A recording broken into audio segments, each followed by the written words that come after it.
Olá, hoje é quinta-feira, dia 11 de janeiro de 2018, e quando você estiver assistindo este vídeo, provavelmente as ruas da cidade estarão secas. Isso porque chove pouco em Feira de Santana. E as nossas autoridades contam com essa pouca chuva. Quando chove, bastam alguns minutos para tudo ficar alagado. Feira de Santana é uma cidade sem rede pluvial para a coleta da água que cai. É uma cidade sem bueiro. Você já teve a curiosidade de andar pelas ruas e observar? Não tem bueiros. A água simplesmente corre pela gravidade até chegar a um destino. Quando não tem inclinação, empoça. E quando duas ruas se cruzam, quando aparecem as encruzilhadas, o sistema de drenagem é afundar uma delas para que a água continue a correr. É o que acontece nos cruzamentos que foram abertos pela Prefeitura na Avenida Getúlio Vargas. Esse é o método de drenagem que a gente tem.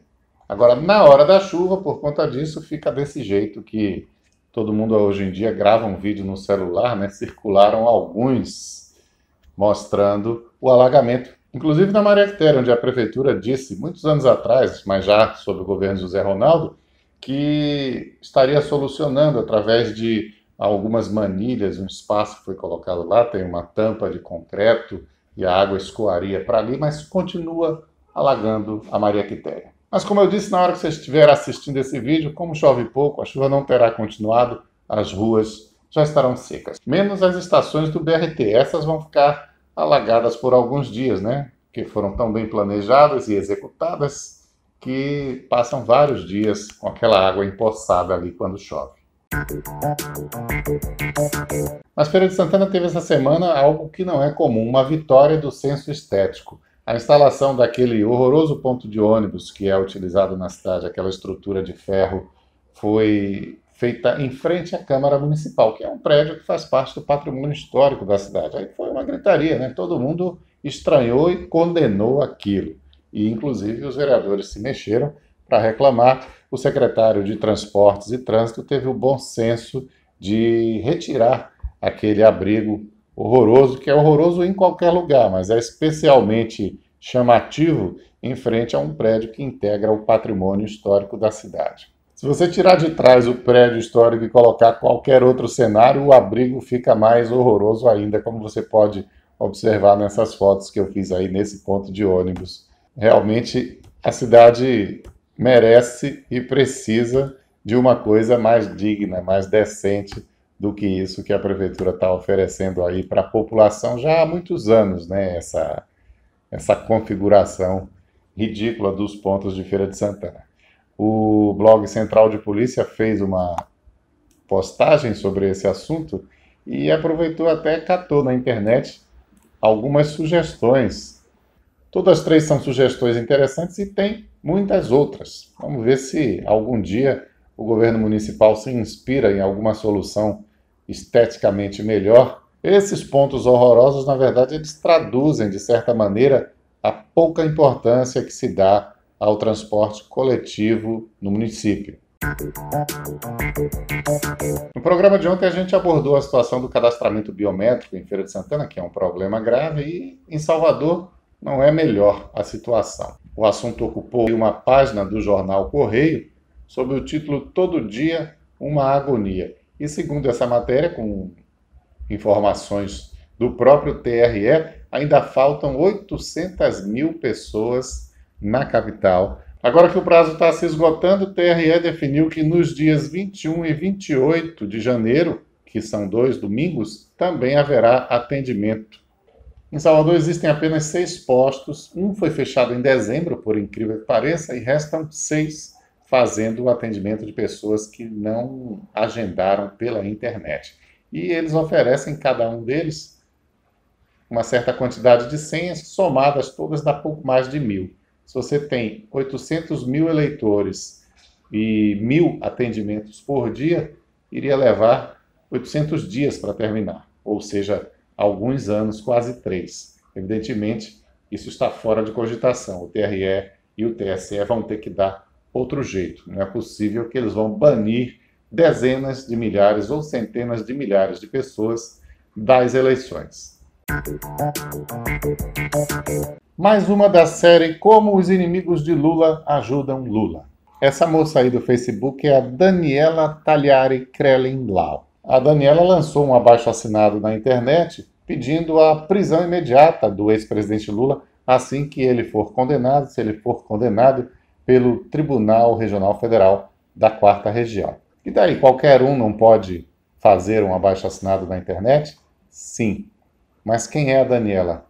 A Daniela é chefe de gabinete do presidente desse mesmo tribunal que vai julgar Lula, o Tribunal Federal da 4ª Região. É impressionante como as pessoas não têm noção da condição em que estão e daquilo que elas devem fazer no seu comportamento diante da função que ocupam.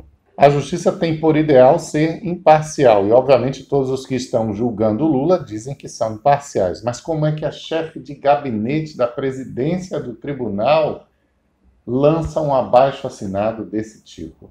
Obviamente, vai dar margem, mais uma vez, a que se diga é perseguição.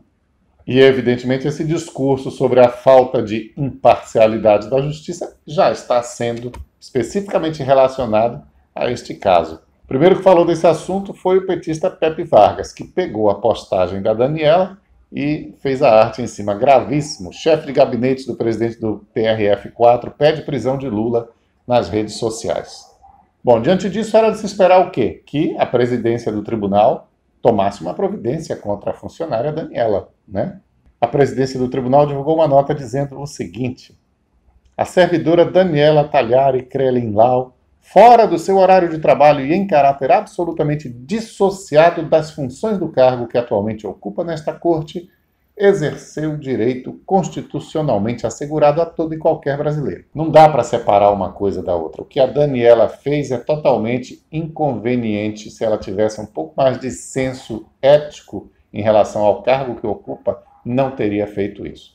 E só vai trazer mais um ponto de polêmica para essa decisão acerca do destino do ex-presidente Lula. No programa de ontem a gente falou da resposta da assessoria do deputado Lázaro sobre a questão da representatividade de Feira de Santana no Congresso, que fica comprometida devido às ausências dos deputados, tanto Lázaro quanto Fernando Torres.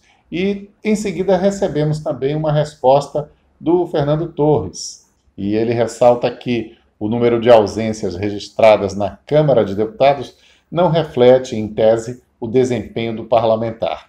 Eu também acho que não reflete necessariamente. O parlamentar não deixa de ser um bom parlamentar em função exatamente do número de faltas. Mas quando as faltas são excessivas, aí sim, a participação dele fica, sem dúvida, comprometida.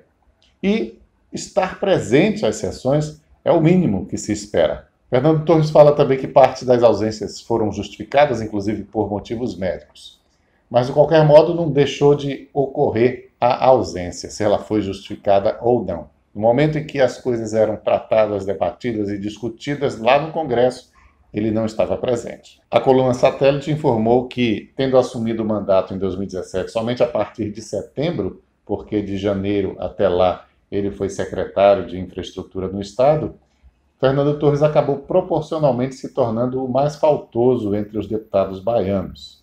Em relação a isso, Fernando Torres justificou que, depois de deixar a secretaria, precisou acompanhar o andamento de processos e demandas da própria secretaria junto a outros órgãos, e esse teria sido também o motivo de algumas das suas faltas.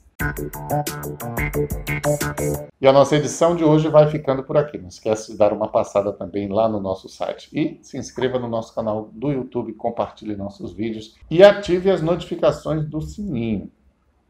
Aí você é avisado toda vez que o vídeo entra no ar.